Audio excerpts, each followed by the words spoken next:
ठंडी ठंडी हवा चल रही है, चारों तरफ कुहासे भरा मौसम है। घने जंगल के अंदर खेत से बहुएं साग खोट रही हैं। जेठानी जी, अब की बार तो हमारी खेत में से क्या बढ़िया बढ़िया चौलाई, सरसों, पालक निकला है और सबसे ज्यादा जल्दी बड़े तो ये बथुआ का साग हो गया। और साग खाने का असली मजा ठंडी के मौसम में आता है। ऐसा कहते हुए कुसुम ठंड में कांपते कांपते खेत की क्यारी में से साग को खोटकर टोकरी में रखती है, तो वहीं नुपुर जड़ समेत पालक उखाड़ लेती है। नुपुर, ये तुमने क्या किया? पूरा का पूरा जड़ सहित साग उखाड़ लिया। अरे इसे इस तरह से नहीं तोड़ते, केवल पत्ता खोटा जाता है और ये डंठल इसलिए छोड़ दी जाती है ताकि इसमें दोबारा से साग पनप सके। बबीता भाभी, मैं तो पालक के पत्ते ही खोट रही थी, गलती से ये पौधा उखड़ गया। हमारे एक साग के पौधे का नुकसान हो गया। तभी बबीता ने जुगाड़ लगाया और पालक के पौधे को खुरपे से मिट्टी गहरी करके जमीन में रोप दिया। ठंडी के मौसम के चलते पूरे खेत में कुहासा भरा हुआ था। खेत के थोड़ी दूरी पर ही चूल्हा लगाकर चंपा माधवी खाना पकाना कर रही थी। तभी एकदम से एक घायल सांड जंगल के भीतर से ऊधम मचाता हुआ उनके खेत में आ पड़ता है और तीनों को देखकर घुर्राने लगता है।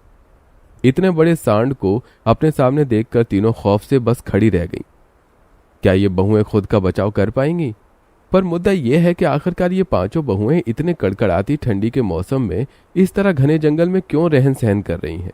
सारी बात की जड़ को जानने के लिए आइए शुरू से देखते हैं। जहां बूढ़ा दिनेश खटिया पर बैठा ठंडी से ठिठुर रहा होता है। अरे भाई, आज की डेट में कोई मुझ बूढ़े को चाय देगा कि नहीं? अरे पिछले 1 घंटे से चाय पीने के लिए बैठा हूँ। एक तो सारी रात इस खटिया पर थोड़ी देर के लिए भी नींद नहीं पड़ी। ऊपर से एक लेवा दिया था ओढ़ने को, उसमें ठंडी भी नहीं भाग रही थी। अरे रात भर ठंड में ठिठुर गया मैं। अरे सब तो आराम से सो गए थे। दिनेश को इस तरह से टोन मारते देखकर अब गोदावरी जमीन पर पतले से बिस्तर में ठंडी से किकुड़ कर बैठी कहती है, हाँ तो एक दिन तुम भी नीचे बिछौने पर सोकर देख लो। अरे तुम्हें तो फिर भी एक लेवा अकेले ओढ़ने के लिए दे रखा है। नीचे सोने वालों में 2 लोगों को एक लेवा मिलता है। जब देखो सवेरे सवेरे बड़बड़ाना चालू मत किया करो। अरे गोदावरी, में तुम्हारे आगे हाथ जोड़ता हूँ। एक तो वैसे ही ठंडी से मिजाज ठीक नहीं है मेरा। अब तुम सवेरे सवेरे कलेश मत करो। सुबह की चाय को लेकर सास ससुर में चिकचिकबाजी होते देखकर पांचों बहुएं आंगन में बनी खुली रसोई में बैठी हुई थी, जहां आज काफी ज्यादा सर्दी होने की वजह से भयंकर धुंध पड़ी हुई थी और ठंडी ठंडी हवा भी चल रही थी। इस बार तो दिसंबर लगते ठंडी के मौसम में बड़ा बुरा हाल हो रखा है। इतनी ठंडी तो जनवरी में कहीं जाकर पड़ती थी। ऊपर से अभी तक हमने ठंड की कोई तैयारी भी नहीं की। गरम कंबल, कपड़े कुछ भी नहीं खरीदा। माधवी भाभी, ठंडी की तैयारी के बारे में तो बाद में सोचेंगे। फिलहाल पापा जी को चाय बनाकर देनी है। लकड़ी भी खत्म हो चुकी है। बिना लकड़ी के चूल्हा कैसे जोड़ेंगे? कल अगर हम चलकर जंगल से लकड़ियां चुनकर ले आते तो चाय पानी बनाने के लिए इतना परेशान नहीं होना पड़ता। सही कह रही हो मंजली जेठानी जी, ऐसी ठंडी के मौसम में तो बगैर चाय पिए गुजारा नहीं चलता। फिलहाल चूल्हा जलाने का कोई जुगाड़ लगाना पड़ेगा। पांचों की पांचों बहू चूल्हा जलाने के लिए जुगाड़ सोचने लगती हैं, लेकिन ईंधन के लिए एक भी लकड़ी मौजूद नहीं थी जिससे चूल्हा जोड़ा जा सके। तभी नुपुर चूल्हे के बगल में रखे भूसी की बोरी को देखती है। अरे मैं तो भूल ही गई थी कि हमारे पास सूखा भूसा भी तो पड़ा हुआ है, उसी को झोंक कर चाय तो बन जाएगी। अरे तो फिर देर किस बात की देवरानी जी, जल्दी से बोरी में से भूसी निकालो। नुपुर ने जैसे ही भूसी वाली बोरी को छूकर देखा तो वो ओस से रात भर भीगने के चलते सर्द पड़ी थी और उसके अंदर रखा सारा भूसा गीला हो चुका था। लगता है आज चाय पीना हमारे नसीब में ही नहीं लिखा।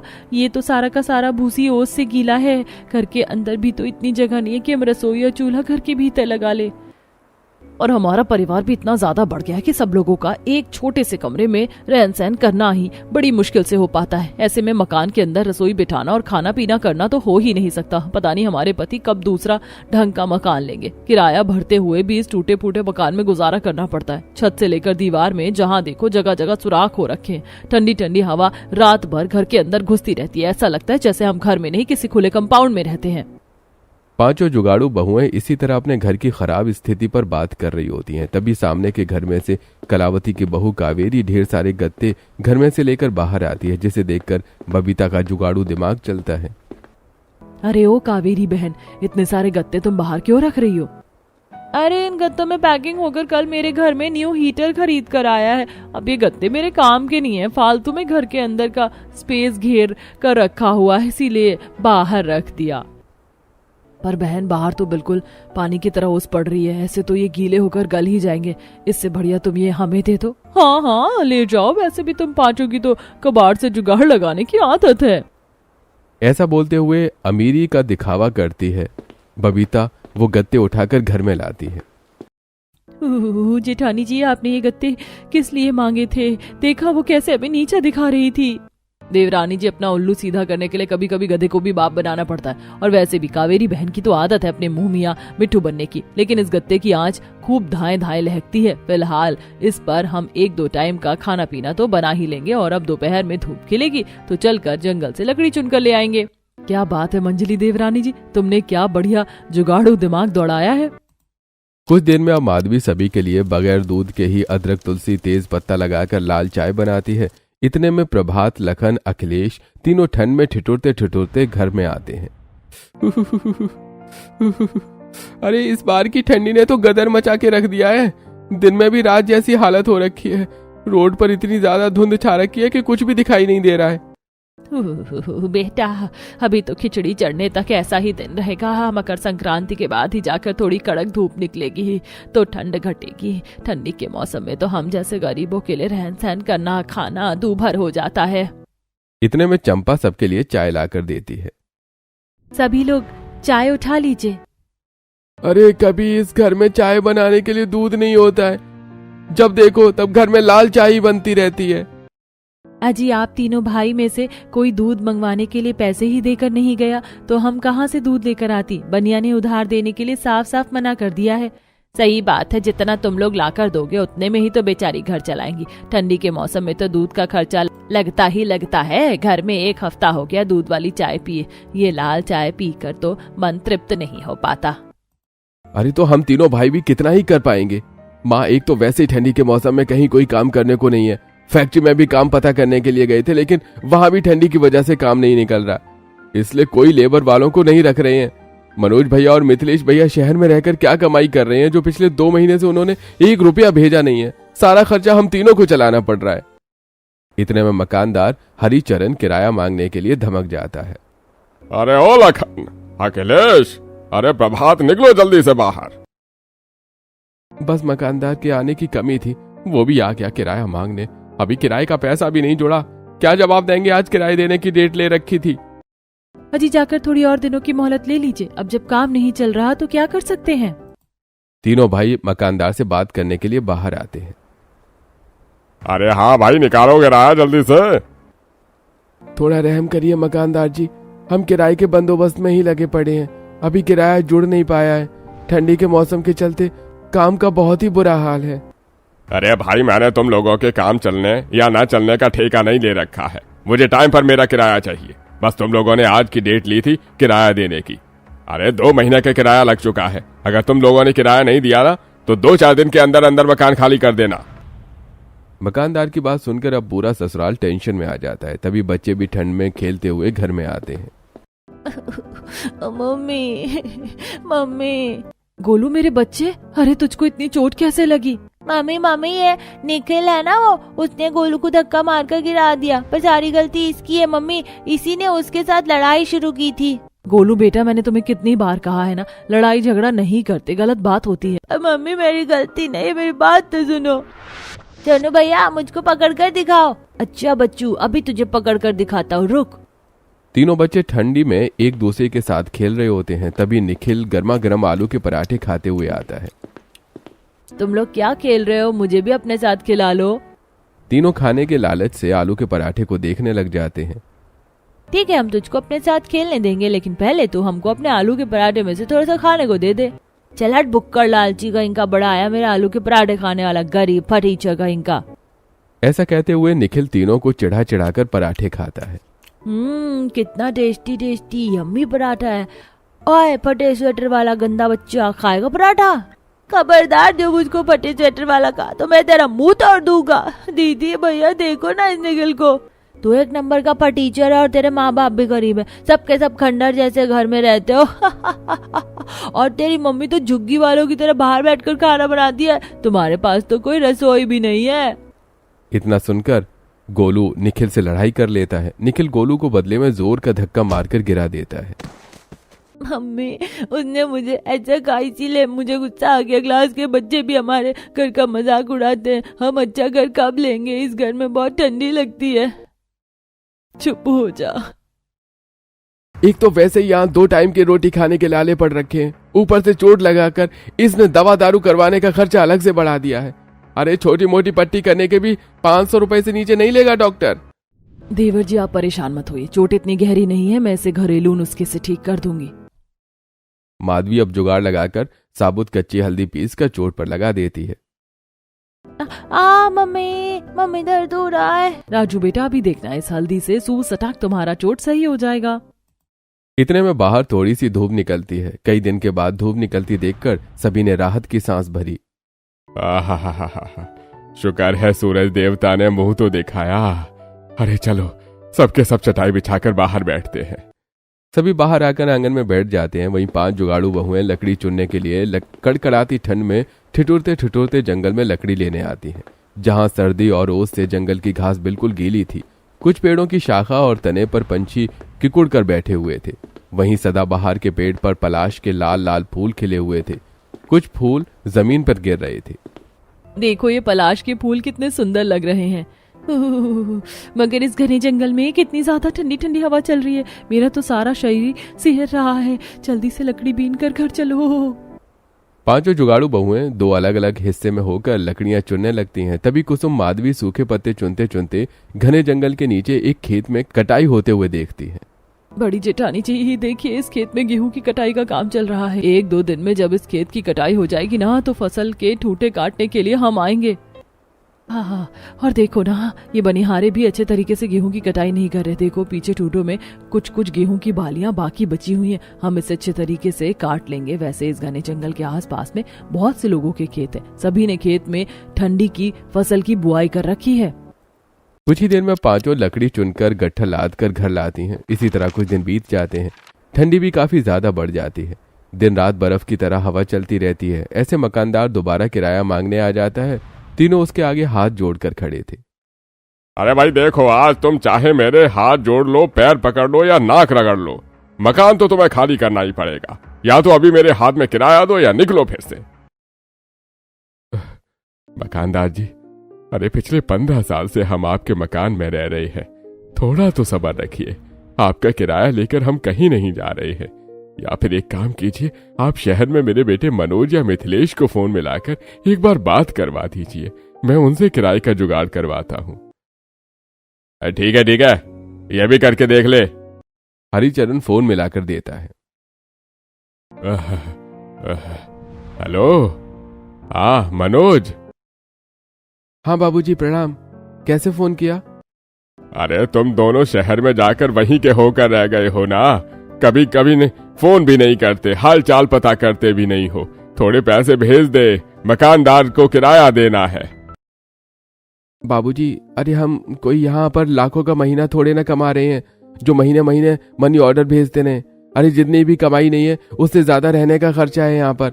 आप मुझे 2-4 दिन दीजिए, मैं पैसे का इंतजाम करके भेजता हूँ। इतना कहकर मनोज कॉल काट देता है।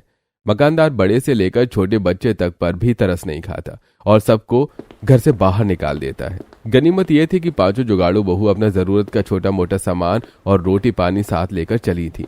ठंडी हवा बर्फीली अंगारों की तरह उनके शरीर में लग रही थी। अच्छू, मम्मी पापा दादा दादी हम कहाँ जा रहे हैं? मुझको बहुत जोरों की ठंड लग रही है। वापस घर चलो ना। गोलू बाबू, वो घर अब हमारा नहीं है। हाँ भाई, अब हमको भी गरीब लोगों की तरह रोड पर रहना पड़ेगा। मुझको नहीं रहना रोड पर, मुझको घर चाहिए। जैसे जैसे शाम हो रही थी, ठंड से सबकी हालत खराब हो रही थी। तीनों 2-4 जगह किराए के मकान के लिए भी बात करके देखते हैं, लेकिन बिना एडवांस के कोई उनको मकान देने को राजी नहीं होता। अरे हम गरीबों पर ठंड के मौसम का क्या कम कहर ढा रहा था, तो ऊपर वाले जो इस ठंड के मौसम में सर पर से छत भी छीन ली। इस ठंडी भरी सड़क पर कड़कड़ाती ठंड में रात काली करने से कोई फायदा नहीं है। आप सब मेरे साथ चलिए। पूरा ससुराल ठंड में थरथराते हुए नुपुर के पीछे पीछे चलते हैं। काफी चलाव के बाद वो जंगल के अंदर पहुंच जाते हैं, जहां से पांचों जुगाड़ू बहुएं ईंधन जुटाने के लिए आया जाया करती थी, जिसके चलते उनको जंगल के चप्पे चप्पे की परख पहचान थी। पहले तो जंगल के घनेपन को देखकर सभी खौफ खाते हैं। अरे ये था तुम पांचों का ठंड से बचाव करने का जुगाड़। अरे पता है इस घने जंगल में कितने ज्यादा आदमखोर जानवर रहते हैं। गलती से एक जानवर से सामना हो गया ना तो हमको फाड़ खाएंगे। इससे बढ़िया तो हम बाहर किसी सड़क पर शरण ले लें। देवर जी, इस जंगल में जानवरों का एक भाग अलग है। हम उनसे दूर पर बसावट करेंगे जहाँ जानवर जल्दी से नहीं आते। कुछ ही देर में पूरा परिवार एक बड़े से पेड़ के पास आता है, जो कि ऊपर से कटा हुआ था और तने में एक दरार दिख रही थी। माँ जी, यदि हम सभी एक साथ मिलकर मेहनत करें तो इस पेड़ की जड़ों में अपने लिए रहने का ठिकाना बना सकते हैं, क्योंकि ठंड के मौसम में जमीन के अंदर की मिट्टी काफी ज्यादा गर्माहट भरी होती है। माधवी का जुगाड़ू आइडिया सबको भा जाता है, लेकिन अब जरूरत थी तो औजार की, ताकि वो पेड़ को गहराई तक खोखला कर सके। अरे बिना औजार के बात नहीं बनेगी।